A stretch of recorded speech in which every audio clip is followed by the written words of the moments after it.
Cold Pursuit is a story of revenge, but it's a story that encompasses satire, that allows us to laugh at things that we wouldn't normally laugh at. We might even be guilty when we laugh. We might feel guilty when we laugh in this film, but we laugh a lot. And when we think about what's the value of entertainment, one of them is to capture our imagination, create a magical world that we can live in, but at the end of the day, be entertained. And part of entertainment, and maybe the most important part of entertainment for me, is laughter. So when you leave the theater from Cold Pursuit, like it or not, you're going to feel good.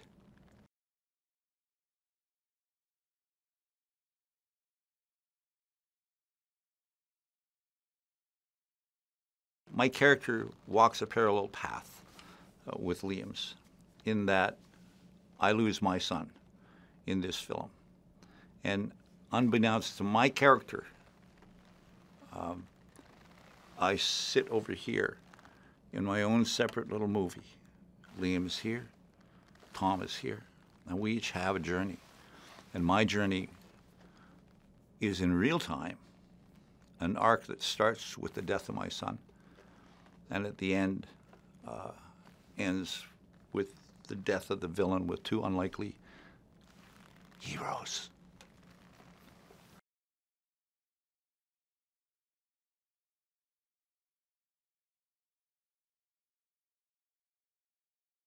I only cross paths with him once, and I only engage with him once, and that's because nobody else seems to get the job done.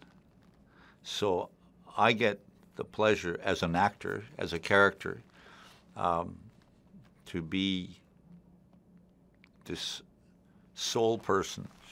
And my life is kind of like that. I kind of like to think that I'm the only guy who can solve this problem, for crying out loud. Can't you guys get this done? And then, you just kind of, well, if it's got to get done, maybe I'll just do it myself.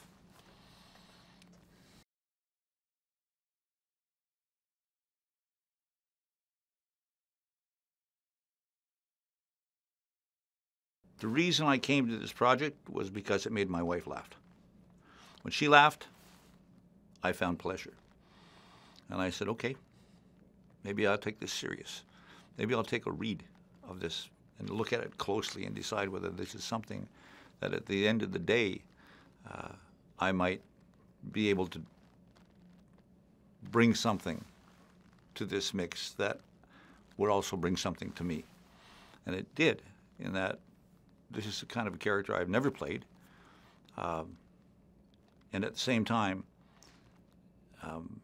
being able to modestly emulate characters that have taught me. I'll say this. You probably didn't see Al Pacino on set, but he was there. I studied him.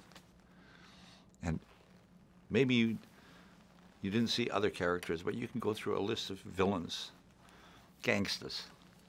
Go look for a gangster. And they were on set because I studied them. And I was very, very happy to do this.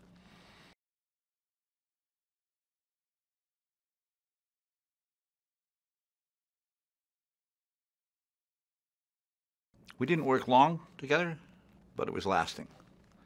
I so enjoyed my time with Liam, and I look forward to, in the future, spending some time with Liam. Not necessarily Nels, but Liam.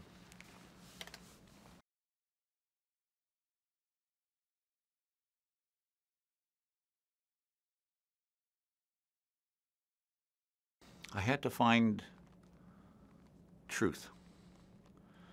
So I had to look at places in my life that were truthful in a level with this character. And here's the most interesting part for me. And I'll ask you the question, as I have others. Do I look like a homeless guy to you?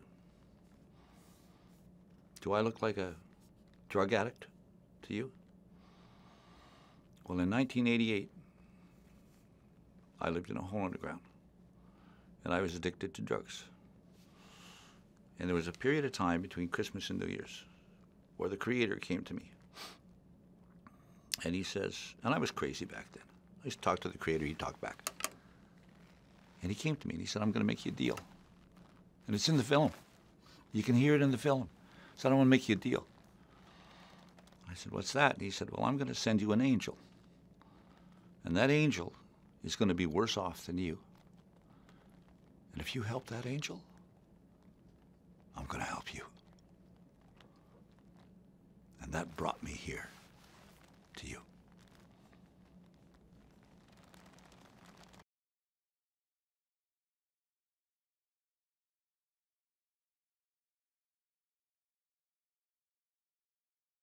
That I don't actually know how to shoot a gun.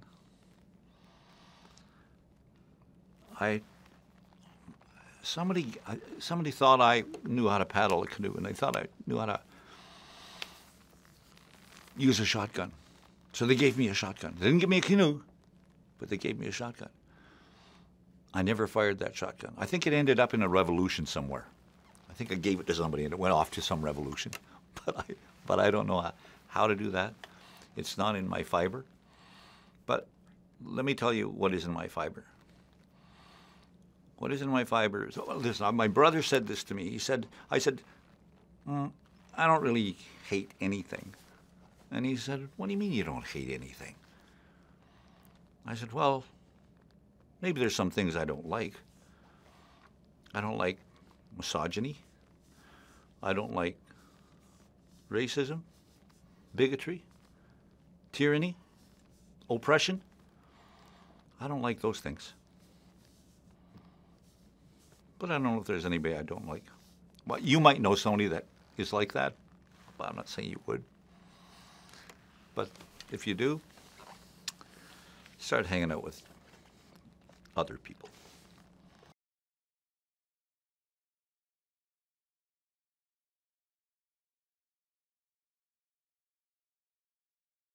I live in Canada. I live 45 minutes from the site where we actually were in the mountains with all that snow. That's where I live.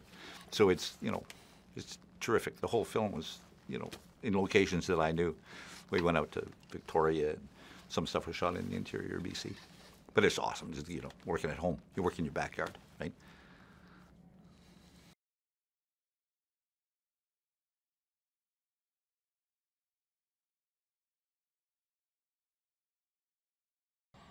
They can expect to be entertained, to be engaged, and to laugh.